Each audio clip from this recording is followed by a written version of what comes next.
SillyMickel Adzema. We just received the Eighth Prasad, the Great Reveal, from the Planetmates. So let me just get right to it, start reading it, what we received. All these factors acted on each other for hundreds of thousands of years. Wide-pelvis mothers giving birth to healthy 20-month gestated newborns vied against the economic pressures for females to give birth earlier and become more productive as a forager sooner, as well as either Canada or the United States just got a goal in hockey. That's what's going on right there. So things have happened since the foragers and the and these white pelvis mothers. Okay, we evolved to hitting each other with hockey sticks and stuff. Anyway,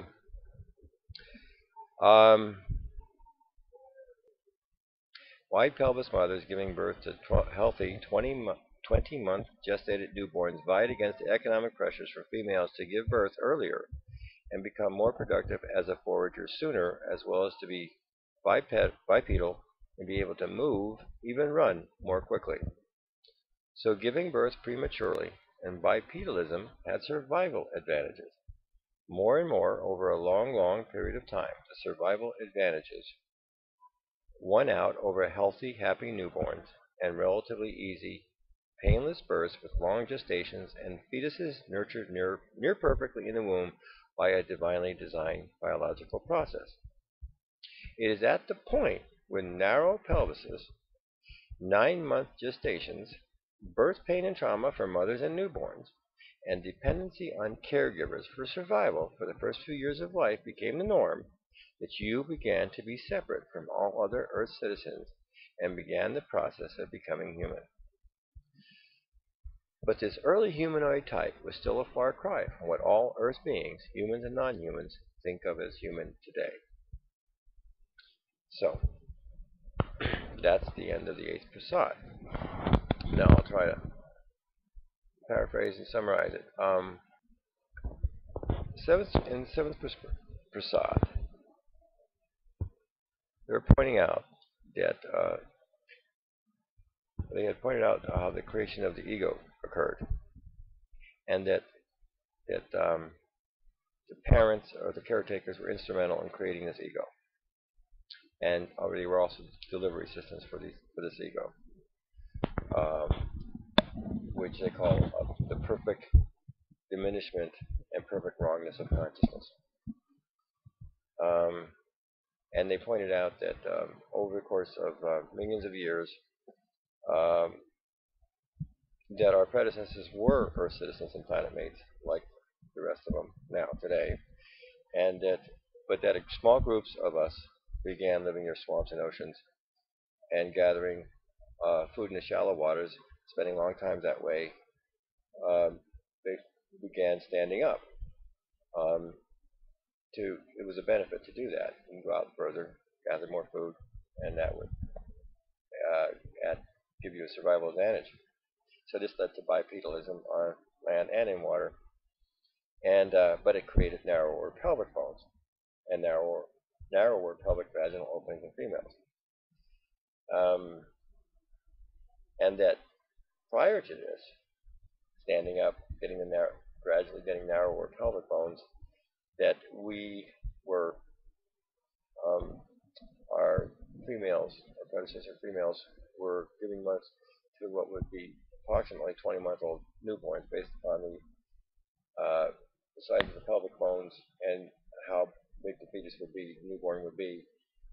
It would be approximately 20 months old, and that would be roughly equivalent to what the rest of the planetmates, to their development today.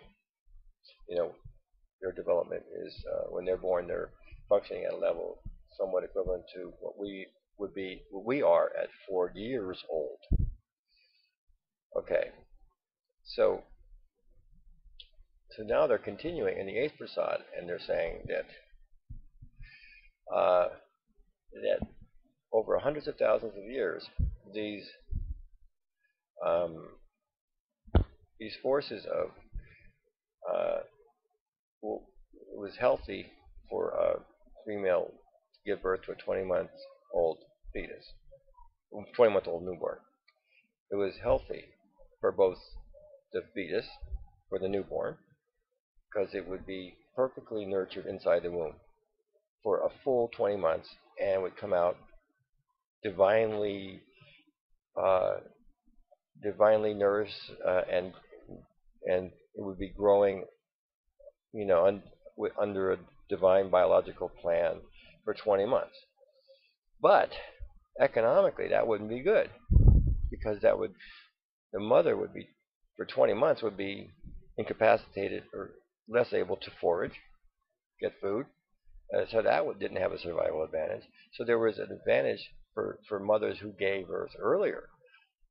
So, and also, it was, if mothers could give birth earlier, if they were to, if mothers were bipedal, they could run faster they could run from predators. So there's a survival advantage there. They could run faster than if they were on four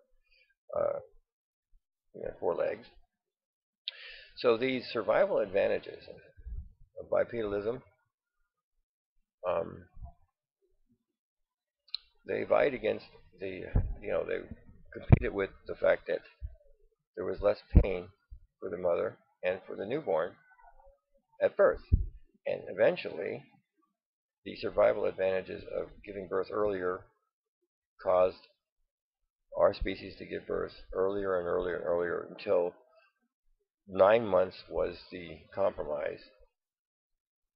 We have 9-month gestations,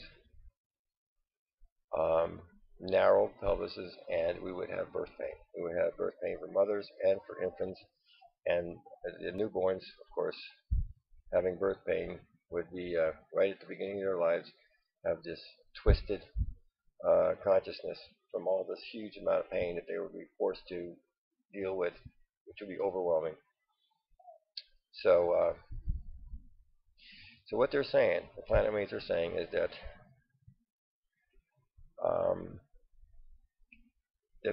for survival advantages,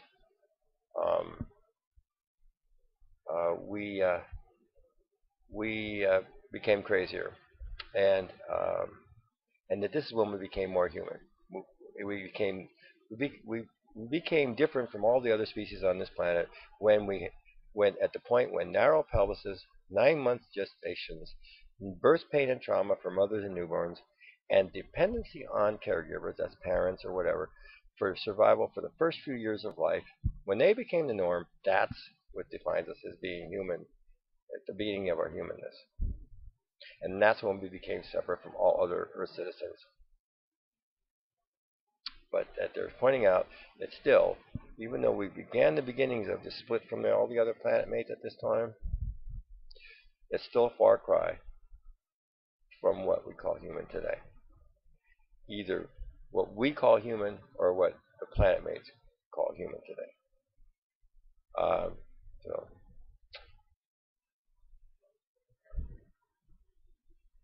So it was a trade-off, and we traded off surviving, and we did a pretty good job at surviving, and we managed to overpopulate this planet, but we're crazy motherfuckers, and we're going to eliminate this planet and all the life on it. So we're still dealing with that compromise, whether it was a good one or not. There's more of us, but there's not going to be very much more of us if we end up like Mars. It's going to be the biggest splash in the pan that ever existed. So,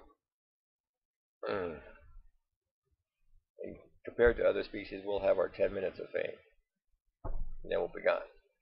But we'll be taking all the other Planetmates with it. So, anyway, that's what the Eighth Prasad is. I'm not commenting on it so much as explaining it. This is all I'm just saying this is what they're saying, and take it for what you want, and that's it. SillyMickel out.